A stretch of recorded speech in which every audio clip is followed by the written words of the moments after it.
What it do, how y'all feeling? Welcome to this Ash News Radio. I am your host, Ash Neal. That is I. So, we talking to y'all. We have a story of Emily Pike. Now, Emily Pike, she is a little indigenous girl from Arizona. Now, she's been, she was missing from this group home. And the story is disgusting because they found her body and she was dismembered. Yes. Disgusting fucking thing. Now, you asked me, sorry, some of this shit just don't sit right with me.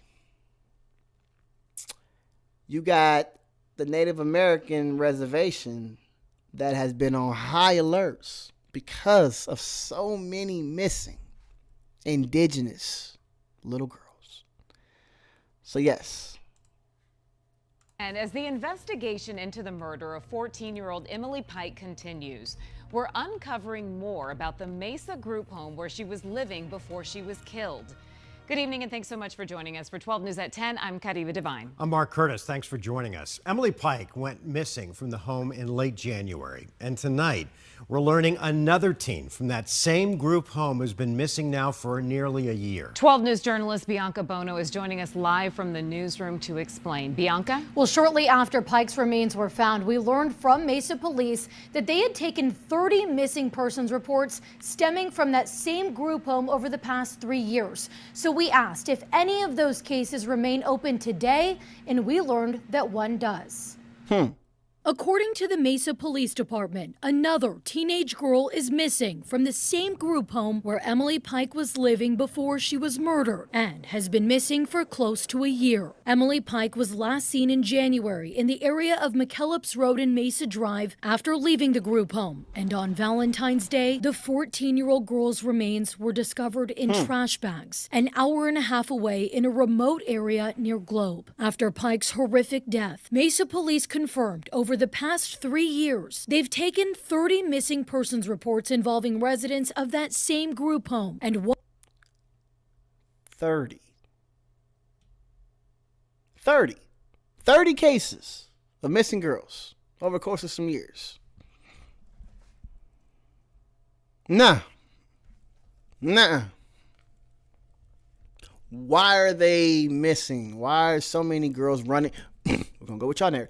Why are they running away? Because that's what some people are claiming. Oh, yeah, these girls, they just, you can't keep them here. They start running away. I don't know about that.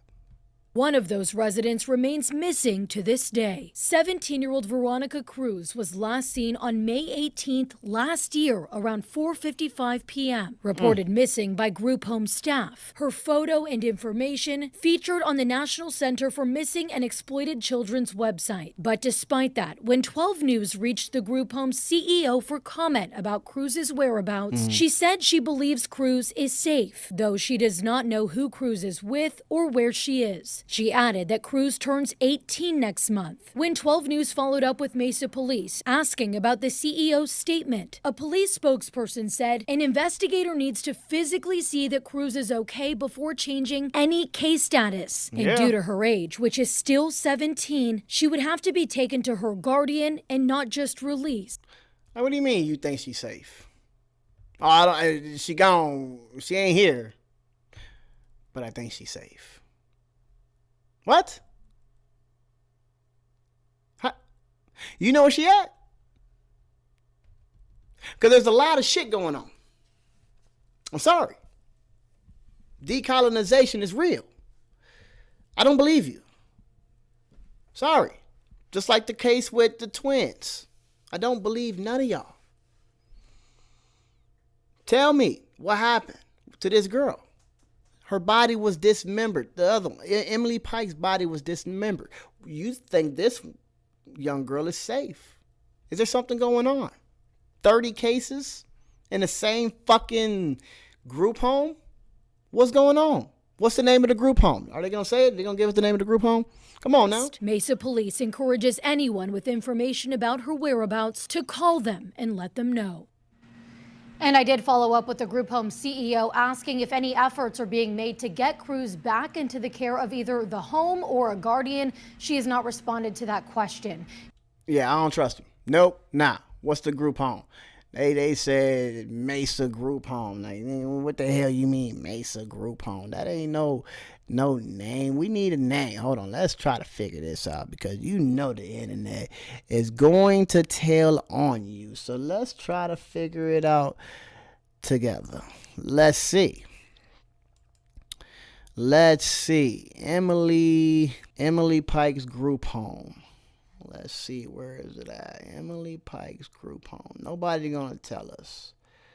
Nobody is going to tell. We gotta dig into because they're not gonna tell us. Emily Pike family hoping for justice. Yeah, justice, man. Like, come on now, you ain't giving us no answers. They open up inquiry into Mesa group home. Let's see, 8 days ago. Emily Pike. Hold on. That's not. Where is that? Task force created for Emily Pike case. Family hopes $75,000 reward will lead to information. We need to find the name of the group home. Emily Pike, 14, was last seen in Mesa near a group home at Mesa Drive and McKillips. I think that's McKillips Road. Hold on. Okay. Mesa Drive and McKillips Road. Let's see. Mesa Drive and McKillips Road. They don't want to. We're going to find a name. Oh, look. Okay. I know Reddit probably got it. Emily Pike living in a group home. At the time of her disappearance, the group home has had 30 children run away in the last 3 years, y'all. 3 years. Let's see. I am very concerned about the facts. Wait. Yeah, do we know it? Yeah, that's what I'm on. Do we know which group home it was? I was doing some research into the other day. Let's see. What's this? This is some group homes. Arizona. All right. Arizona group home. What was it? Mesa Drive. All right. Sweetwater. Carter Road. Oh. University Drive, Mesa. Here we go. New Leaf. It's a New Leaf They're incorporation. Huh? Wait a minute. They're an incorporation. This.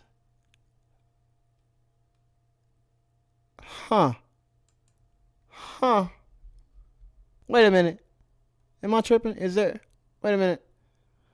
There's 1, 2, 3 of them. A New Leaf Incorporation, Alice Peterson residence. A New Leaf Incorporation, Dorothy Mitchell residence. A New Leaf Incorporation, Larry Simmons residence. Why are these incorporations? Why are there so many of them? Why is there so many? Huh. So I think this is it. I think this is the group home Emily Pike was in. A New Leaf. Screenshot this. Look it up. Do some digging. Because none of these say incorporation. None of them. A Caring Community LLC. A Dream Called Hope LLC. A Mother's Love. These are LLCs. Why is this a corporation? Why are these 3 corporations? It don't pass the smell test. I'm sorry. Because you guys, this shit is just disgusting. You can't sit there and tell me that her body was found dismembered and nobody knows anything.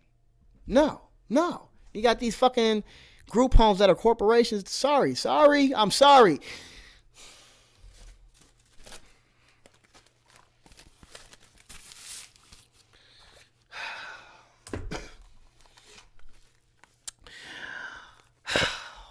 This is the part of the show where I gotta get real. You mean to tell me during this decolonization phase, We have some twin brothers come up missing, found on a mountain. Emily Pike's situation. Numerous of dead bodies showing up with their organs missing. Emily Pike is dismembered. We got neo-Nazis running around. Nobody doing nothing about it.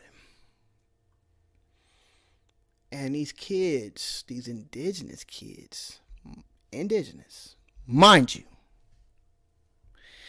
the people that are supposed to be on a reservation, home and loving families, are in group homes. And there's a whole organization. There's a whole organization going on with the missing Native American women. Don't let me lie to you. Missing, murdered, indigenous women. Something like that. They have these red, they put like red handprints over their mouths to signify the girls whose voices were unheard. So you mean to tell me that the corporation is in charge of the welfare of some of these little girls, some of these indigenous kids, Native American kids? We all know the history of Native Americans in America. We know where the reservations, where they came from. At least some of us do. We understand that some of these agreements, they weren't, these promises weren't kept. And it almost seemed like there's such a big shift happening. Now, this is just me, tinfoil hat, that the shift is happening so fast that a lot of these people are going to lose major power. Major power. And it seems like some of these people understand that there's going to be children that are going to be sole heir of some of this power that they're going to lose. There are some indigenous people that have the rights to some of this land and agreements that we don't know about. So for y'all to start, even in Gaza, killing off the next generation of people with the notion that you're about to lose your power, it just makes my tinfoil hat get tight.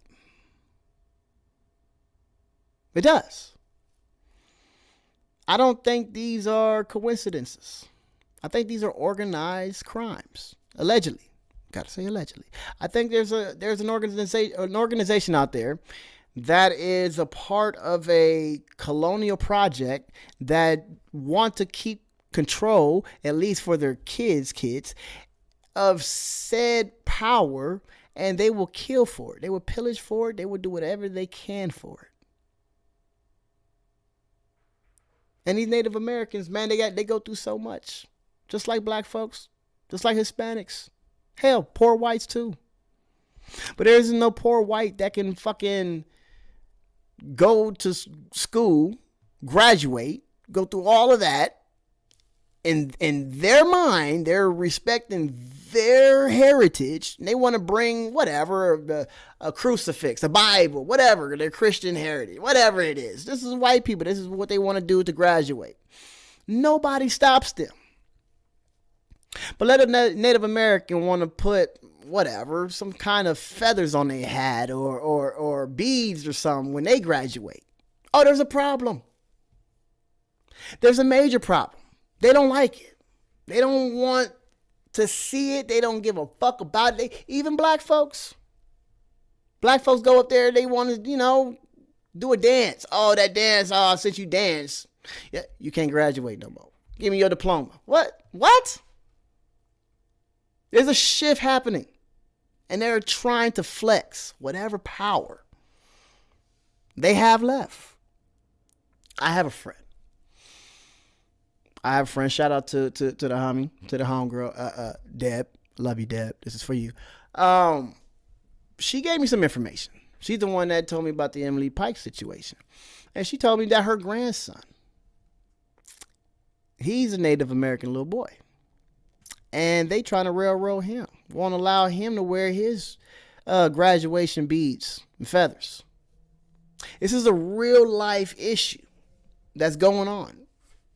Not whitewashing is like a big ass wet musty rag, and they're trying to wipe away anything they can fucking possibly can so the future generation won't know shit.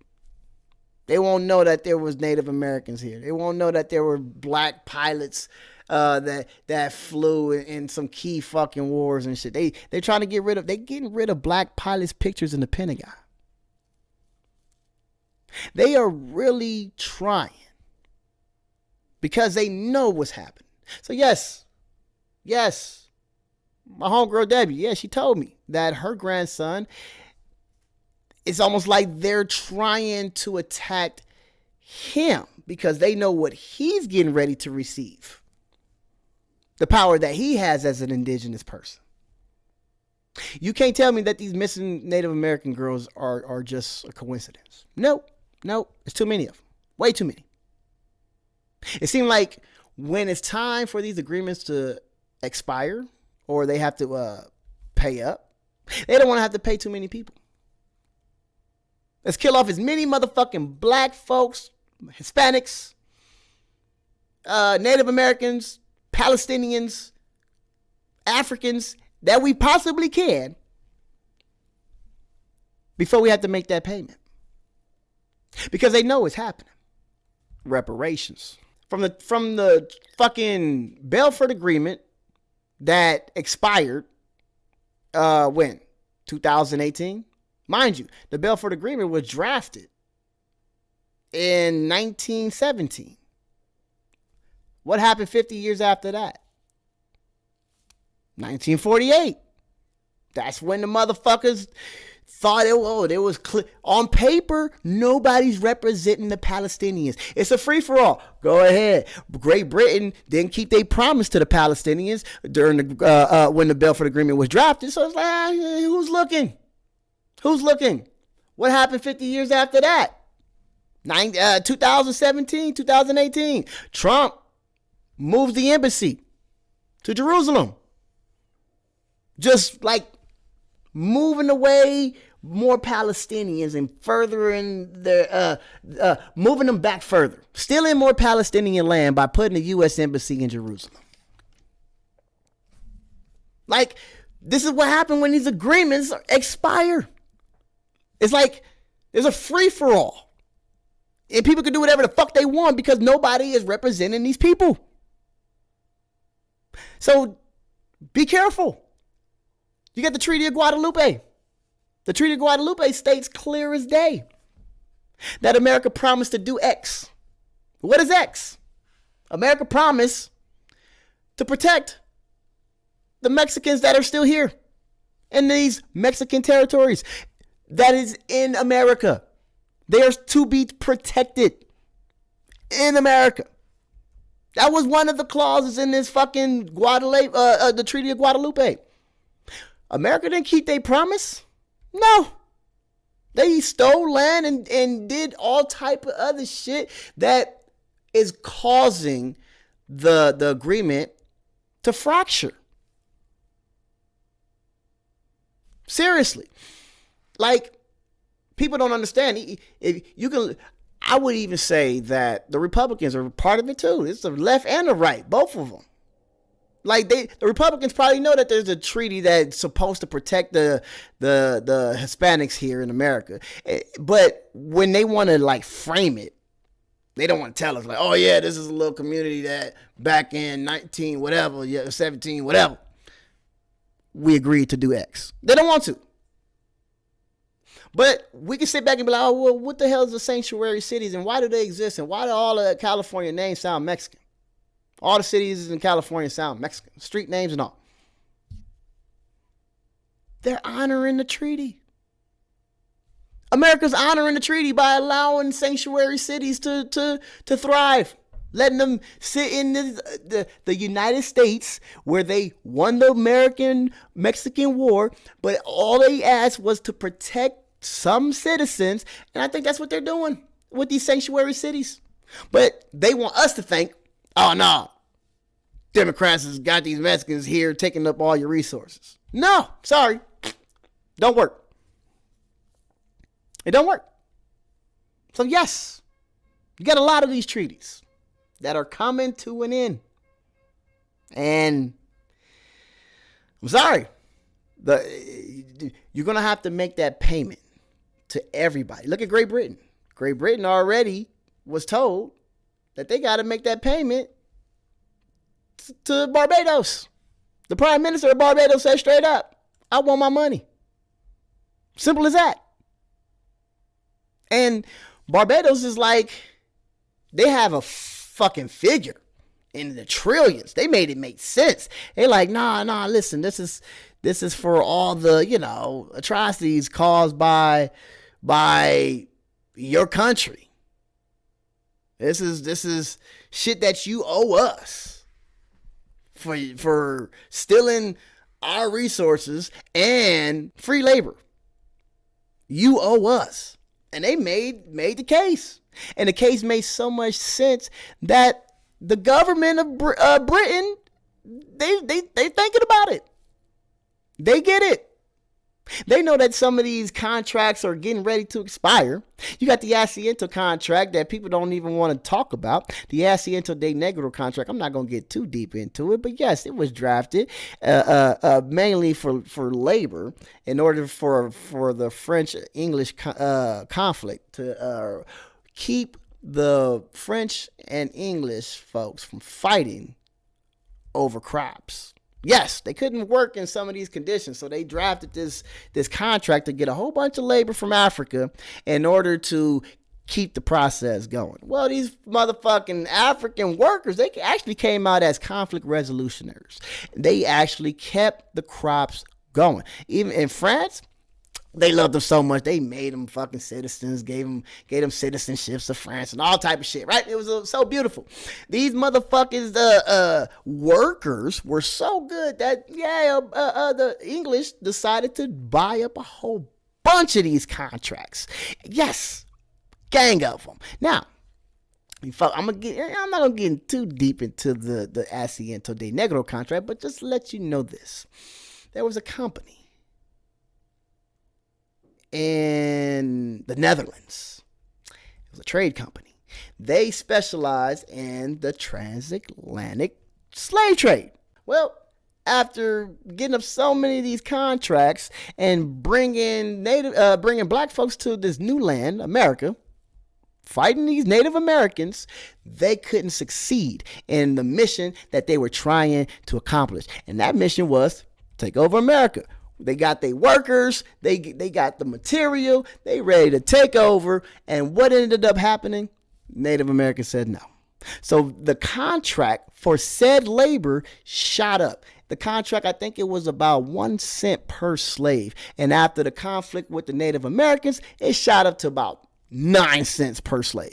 So what ended up happening? They couldn't pay it. They couldn't afford it. They started defaulting on the loan. And some people say they were dumping Africans in the water so they wouldn't have to account for those people to pay for. It got bad. But the contract still exists.